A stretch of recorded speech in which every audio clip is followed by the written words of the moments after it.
Hi friends, welcome back to my channel. और आज का हमारा वीडियो मोटरसाइकिल क्लच असेंबली पे होने वाला है, क्योंकि आज मैं यामाहा R15 क्लच असेंबली को चेंज करने वाला हूं।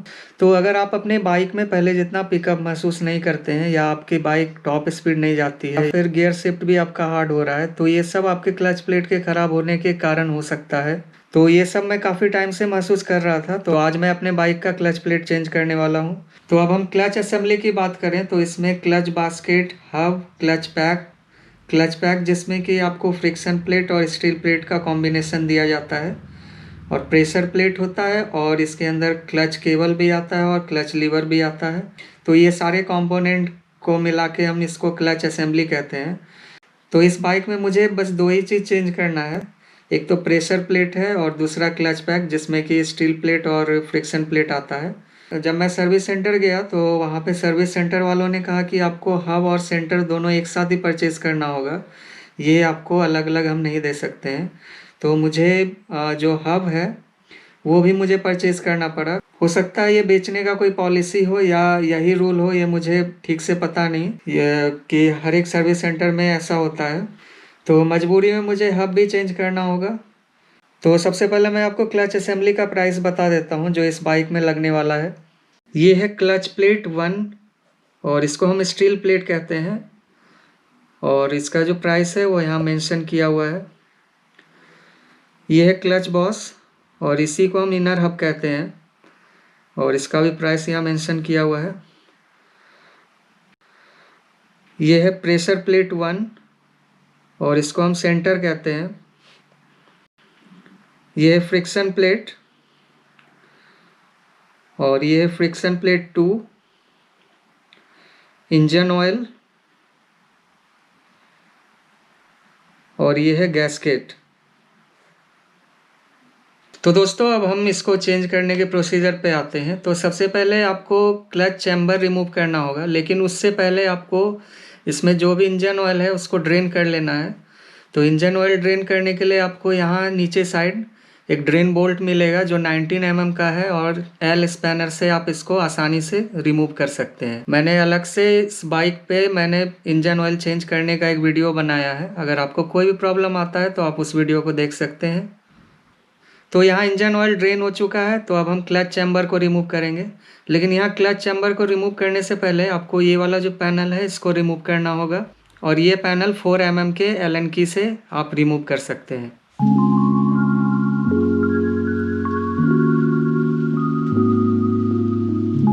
तो पैनल को रिमूव करने के बाद, और यहाँ आप जितना भी ये बोल्ट देख रहे हैं ये सारा ये 8 mm का है, तो 8 mm के टी स्पैनर से आप इसको रिमूव कर सकते हैं।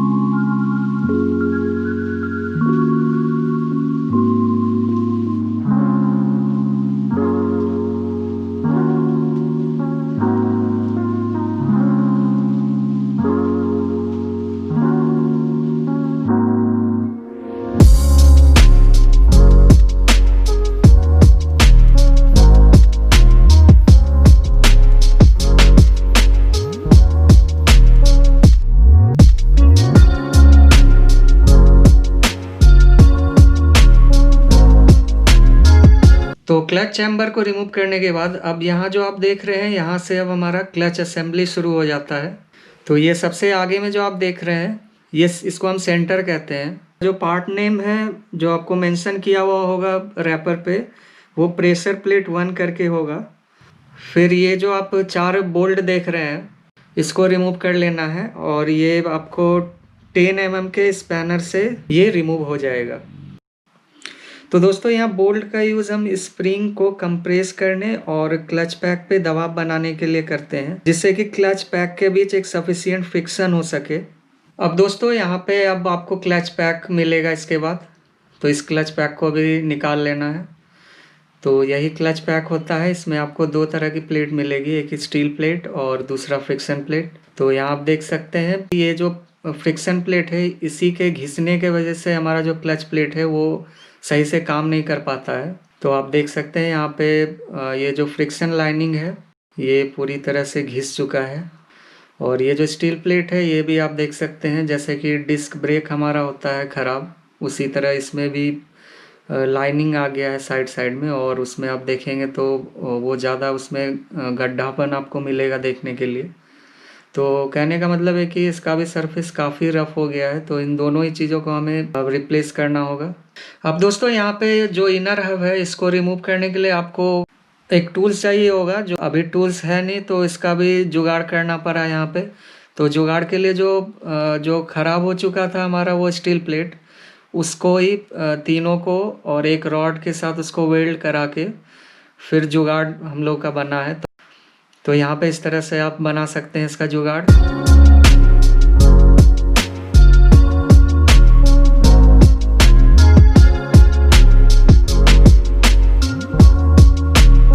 तो इसको आप यहाँ 19 mm के स्पैनर से रिमूव कर सकते हैं, इस वाले नट को रिमूव करके।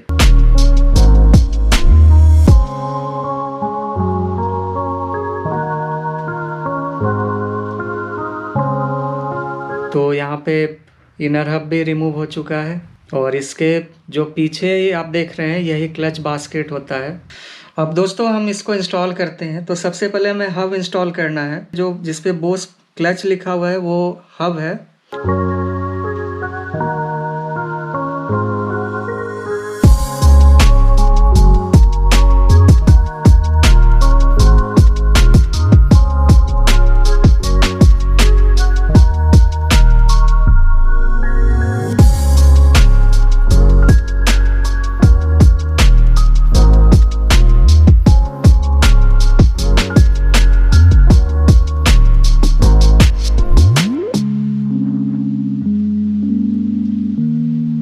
तो अब हम फ्रिक्शन प्लेट को यहाँ इंस्टॉल करेंगे। तो फ्रिक्शन प्लेट में आपको एक बात का ध्यान रखना है कि जो फ्रिक्शन प्लेट जिसमें लिखा है सिर्फ उसको आपको सबसे पीछे साइड और सबसे आगे साइड रखना है इस सारे प्लेट में, और जिसपे फ्रिक्शन प्लेट 2 लिखा है उसको बीच में रखना है। उसके बाद जिसपे क्लच प्लेट 1 लिखा है, मतलब जो स्टील प्लेट है, उसको इसके हब में इंटरलॉक करना है। तो स्टील वाला जो प्लेट है उसके आपको नीचे टिथ बना हुआ मिलेगा, तो इसको आपको इनर हब जो है उसका जो गैपिंग है उसमें इसको इंटरलॉक करना है। तो सबसे पहले आपको फ्रिक्शन प्लेट रखना है जिसपे सिर्फ फ्रिक्शन प्लेट लिखा हुआ है। तो इसको आप जो आउटर बास्केट वाला जो गैपिंग दिया हुआ है उसको जो फ्रिक्शन प्लेट पे जो टिथ बना हुआ है उसमें आपको उसको इंटरलॉक करना है। फ्रिक्शन प्लेट 2 जिसपे लिखा हुआ था उस वाले प्लेट को रखना है तीसरे नंबर पे। फिर चौथे नंबर पे फिर से क्लच प्लेट 1 वाला प्लेट रखना है, मतलब स्टील प्लेट को रखना है, इंटरलॉक करना है। फिर पांचवे में फ्रिक्शन प्लेट 2 जिसपे लिखा है उसको इंटरलॉक करना है। फिर छठे में जिसपे क्लच प्लेट 1 मतलब स्टील प्लेट वाले को इंटरलॉक करना है। फिर आखिरी में जिसपे सिर्फ फ्रिक्शन प्लेट लिखा है उसको इंटरलॉक करना है। अब हम सेंटर को इसमें इंस्टॉल करेंगे, मतलब जिसपे प्रेशर प्लेट 1 लिखा है।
अब दोस्तों यहाँ से आप जो क्लच प्ले है उसको आपको एडजस्ट कर लेना है। तो यहाँ पे जो ये एडजस्टिंग स्क्रू है इसको आप टाइट करेंगे तो वहाँ पे जो आपका प्ले है वो भी आपका कम हो जाएगा, और अगर आप इस नट को लूज करते हैं तो वहाँ पे आपका प्ले बढ़ जाएगा।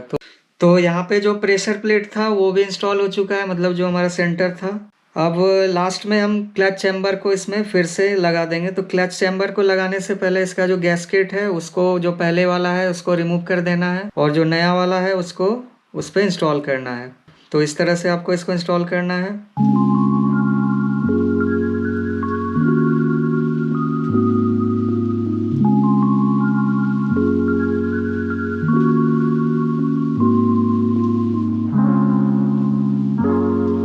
तो गैस्केट यहाँ इंस्टॉल हो चुका है। तो अब हम क्लच चैम्बर को जैसे हमने निकाला था उसी तरह से अब हम इसको इसमें लगा देंगे।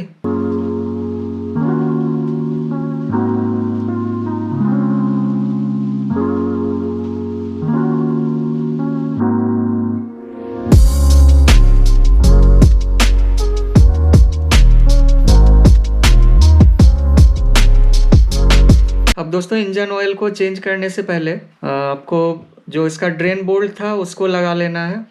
अगर आप ऑयल फिल्टर चेंज करना चाहते हैं तो ऑयल फिल्टर आप चेंज कर सकते हैं, अगर नहीं करना चाहते हैं तो इसको पेट्रोल से भी आप वॉश करके इसको फिर से यूज़ कर सकते हैं। तो यहाँ पे ऑयल फिल्टर को इसमें डाल देना है जैसे पहले था, और बाकी सारा कुछ इसमें पहले लगा देना है सारा। तो अब हम इंजन ऑयल को इसमें डाल देते हैं। हमारा क्लच इंस्टॉलेशन कंप्लीट हो गया है। तो इसके बाद अब जब आप बाइक को यूज़ करेंगे तो आप अपने राइड में एक नयापन महसूस करेंगे।